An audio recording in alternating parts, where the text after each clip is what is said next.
India দিয়ে কি মনে রাখবো? ডিম্বাকার ভাইরাস। এইবার দেখো এই ইন্ডিয়া মনে রাখবো হচ্ছে আমরা হচ্ছে ইনফ্লুয়েঞ্জা ভাইরাস, আর ডিয়া দিয়ে মনে রাখবো হচ্ছে ডিম্বাকার ভাইরাস। তাহলে ডিম্বাকার ভাইরাস একটাই আছে, সেটা হচ্ছে আমাদের কি? ইনফ্লুয়েঞ্জা। আমাদের সবচেয়ে ইম্পর্টেন্ট বা এই টপিকটি থেকে একটি প্রশ্ন যে আসে নাই এমন কোথাও নাই। তোমরা বই খুললেই দেখতে পারবে নিচের কোনটি ডিএনএ ভাইরাস, নিচের কোনটি ডিএনএ ভাইরাস, নিচের কোনটি ডিএনএ ভাইরাস। এখান থেকে প্রতি বছর প্রশ্ন আসে। তোমাদের নার্সিং বলো বা হচ্ছে মেডিকেল বলো বা হচ্ছে যে কোনো পাবলিক ইউনিভার্সিটি পরীক্ষা বলো বা একাডেমিক পরীক্ষার বলো, কোথাও না কোথাও বা তোমরা বিভিন্ন কোচিংয়ে পরীক্ষা দাও, এই প্রশ্নটা তোমাদের আসবে নিচের কোনটি ডিএনএ ভাইরাস।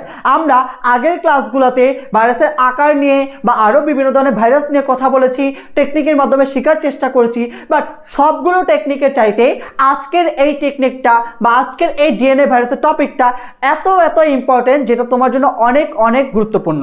চলে যাই আমরা সেটাতে। তাহলে দেখো ডিএনএ ভাইরাসকে মনে রাখার জন্য আমরা মনে রাখবো টিপুর ভাই টিটু ভারত হতে ফ্রান্সে এলো। টিপুর ভাই টিটু ভারত হতে ফ্রান্সে এলো। তাহলে দেখো টিপুর দিয়ে মনে রাখবা টিআইবি ভাইরাস। এই টিআইবি ভাইরাস কিন্তু একটা গোলাকার ভাইরাস হয়, যেটা পিএইচডি এখানে আমি এক্সট্রা হিসেবে বলেছিলাম, ঠিক আছে? আচ্ছা, টিপুর দিয়ে মনে রাখবো টিআইবি ভাইরাস, আর ভাই দিয়ে মনে রাখবো ভ্যাকসিনিয়া ভাইরাস। তারপরে টি2 দিয়ে মনে রাখবো টি2 ভাইরাস, ভারত দিয়ে মনে রাখবো বেরিওলা ভাইরাস, হতে দিয়ে মনে রাখবো অ্যাডিনো হার্পিস সিমপ্লেক্স ভাইরাস, আর ফ্রান্সে দিয়ে মনে রাখবো ফুলকপির মোজাইক ভাইরাস। তাহলে আমাদের গেল নিচের কোনটি ডিএনএ ভাইরাস। তাহলে দেখো এর আগে আমরা যেগুলো পড়েছি সেগুলোতে আমরা ভাইরাসের আকারের ভিত্তিতে পড়েছি, যে দণ্ডাকার ভাইরাস পড়েছি, তারপর হচ্ছে আমরা কি পড়েছি? গণক্ষেত্রাকার ভাইরাস পড়েছি, গোলাকার ভাইরাস পড়েছি, ব্যাঙাচিয়াকার ভাইরাস পড়েছি। এই ভাইরাসগুলোর মধ্যে ডিএনএ আরএনএ ভাইরাস কিন্তু আছে। বাট শুধুমাত্র ডিএনএ ভাইরাসগুলোকে মনে রাখার জন্য আমরা কি পড়বো?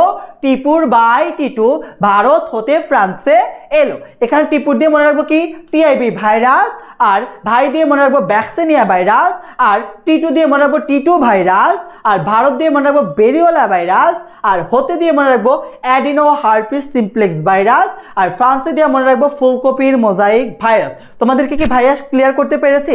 তাহলে আমাদের গত এই যে ভাইরাসের টেকনিক্যাল ক্লাসগুলা বা টপিকের ক্লাসগুলা তোমরা যদি এভাবে দেখো আর তোমরা যদি উপকৃত হও, আমরা ফিজিক্স, কেমিস্ট্রি, বায়োলজি, ম্যাথ, সায়েন্সের প্রত্যেকটি সাবজেক্টের প্রত্যেকটি এরকম মজার টেকনিক্যাল ক্লাস নিয়ে আসবো, এবং ক্লাসের ফাঁকে ভাইরা তোমাদের সাথে এনজয় বা হচ্ছে আনন্দের মাধ্যমে শেয়ার করব যে কিভাবে পড়া মনে রাখা যায়। তাহলে তোমরা নিশ্চিন্ত থাকো যে আমরা তোমাদের সাথে আছি, এই আশা দিতে পারি যে তোমাদের লক্ষ্য পৌঁছানোর ক্ষেত্রে আমরা তোমাদেরকে একটু সাহায্য করতে পারি, বা তোমাদের লক্ষ্য পূরণের ক্ষেত্রে আমরা তোমাদেরকে এগিয়ে নিয়ে যেতে পারি। তাহলে তোমরা যদি আমাদের পেড বেসে ভর্তি হতে চাও, তাহলে লার্ন উইথ ইমরান পেজে মেসেজ করতে পারো।